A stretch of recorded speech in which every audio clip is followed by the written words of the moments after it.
If we look back at the history of handheld gaming, we see that PlayStation made quite a buzz in the earlier days of portable gaming. So now that portable gaming is on the trend again, why aren't they making any more of it? Let's find out in today's video. Looking for an animation studio that can turn your story or idea into animated visuals? Look no further than 10 Studio. Our team of experts creates animated explainer videos that simplify complex ideas and bring your message to life. Our experience can help you tell your story in a way that engages your target audience and makes them remember it. Don't miss out on this opportunity to stand out from your competition. Visit our website to know more at www.10.studio.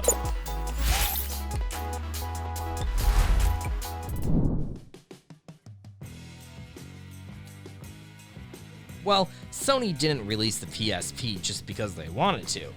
As they witnessed the demand of the portable gaming market, Sony officially announced their development and progress for PSP in E3 2003.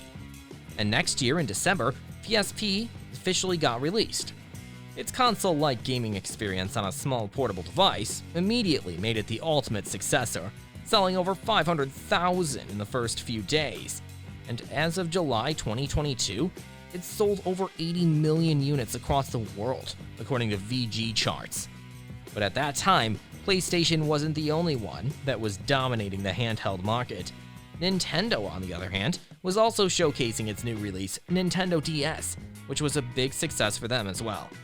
But the PSP's impressive graphical performance on a 4.3-inch LCD screen featuring 480 by 272 pixel resolution was truly a game changer for a handheld device, which is why it was an instant success for PlayStation, although they have never managed to outsell the Nintendo DS.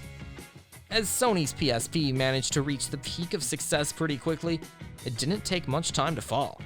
It all began with the piracy of the games when hackers were able to exploit the PSP with unauthorized software.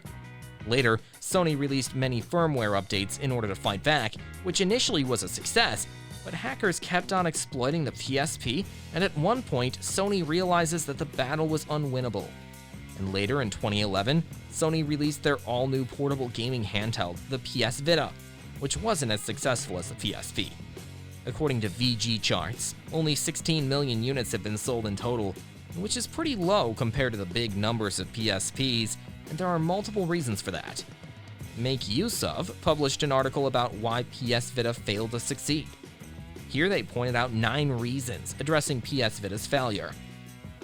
Among them, a few of the main causes were the dominance of Nintendo 3DS, which was fans' favorite for the time being. The next one is, it was marketed in the wrong way. While it was a handheld device, Sony advertised it as a piece of hardware capable of providing a portable home console experience, which ultimately made it a premium device with a whopping $250 price tag. As a result, it costs almost as similar as the Xbox 360 or PS3. So buying a handheld with the same price range as a home console was a bit questionable decision for many gamers. Not only that, but the high-priced memory for the PS Vita was also another reason for its downfall, which made fans less interested. And as time went by, Sony released the PlayStation 4, which was a huge turn of events for them. At that point, Sony realized their potential in making home consoles and completely gave up on making other gaming devices, such as PSP and Vita. And according to CEO of Sony Interactive Entertainment, Jim Ryan, this is a business that PlayStation is no longer in now.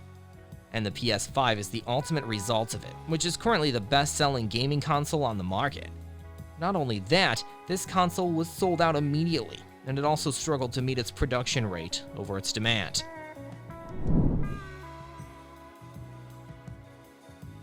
But it seems like Sony has never fully abandoned its interest in portable gaming. Last year, Sony partnered up with Backbone and designed a phone gaming controller featuring PlayStation 5 aesthetic. And design-wise, it looks very similar to Razer Kishi V2. This edition of Backbone 1 is only available for iPhone devices, which will let users stream games directly from PlayStation, PC, or Xbox on a phone.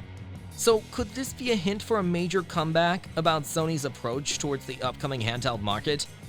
Well, that is something nobody knows at this point. but there is a possibility Sony might actually try to tighten up their grip on this field once again. We will be back for more when there will be more information available to discuss. Till then, all we can do is witness what the future of portable gaming handheld holds for us.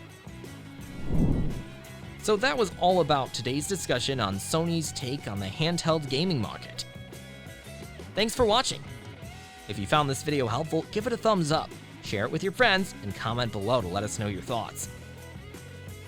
Subscribe to our channel and hit the bell icon if you want to see more videos like this on your feed.